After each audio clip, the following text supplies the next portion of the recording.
Sam here. Today I will be discussing how hydraulic fracturing, commonly known as fracking, affects groundwater through increasing its contamination and toxicity. Let me start off by filling you in, if you don't already know, on what fracking is. Fracking is a method of extracting oil and natural gas out of underground shale deposits. Since oil and natural gas are not renewable energy sources and very limited on our planet, oil companies have had to turn to fracking for new means of supplying the great demand for fuel. Companies use large drills to penetrate into the Earth's surface to make channels within the shale. Fracking fluid, which consists of 90% water, 9% sand, and 1% chemicals, is injected into the channels, which helps separate the oil from the rock.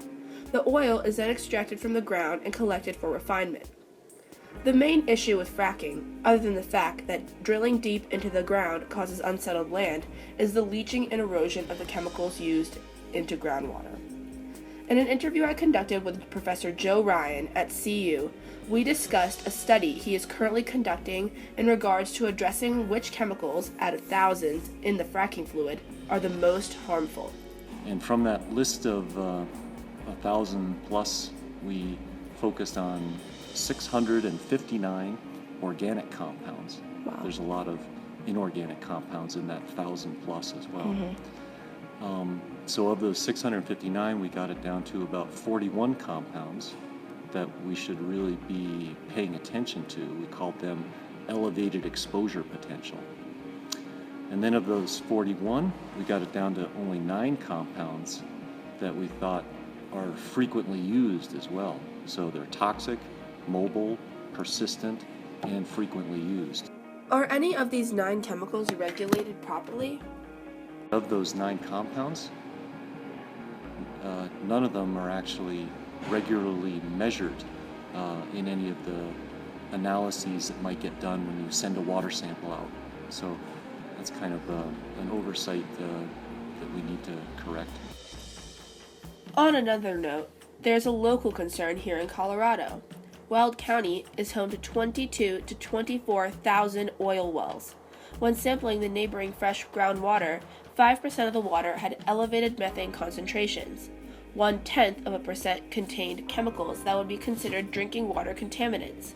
Although 0.1 may seem like a low percentage, it is still considered to be a frequent rate. Another major thing to consider is that there actually is a major issue with potentially doing away with fracking. You may question why, but it is a very valid argument. Fracking has caused the U.S.'s oil prestige to rise 10% of the world's production. Fracking has also created 1.7 million jobs in the United States. According to an anonymous source who has done extensive research in the social and political sides of the oil industry, a lot of the viewpoints of fracking are political.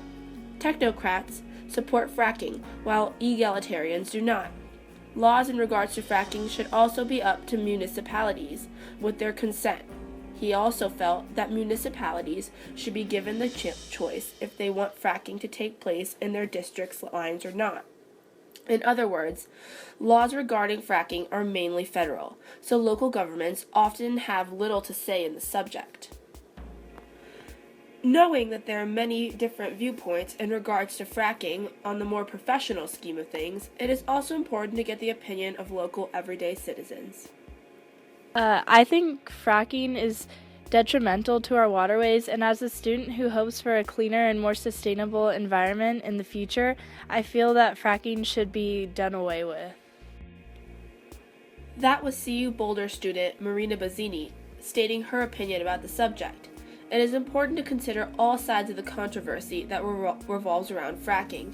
On one hand, the well-being of our local waterways is extremely important for obvious reasons, but at the same time, laying off millions of people would be detrimental to our nation's economy. People must consider the fact that most of us rely on fracking greatly when it comes to heating our homes and driving our combustion engine vehicles. What side do you take? Do you think the U.S. has what it takes to do away completely with unrenewable energy, or even create a method of fracking that can be less harmful to our nation's waterways? Thanks for listening.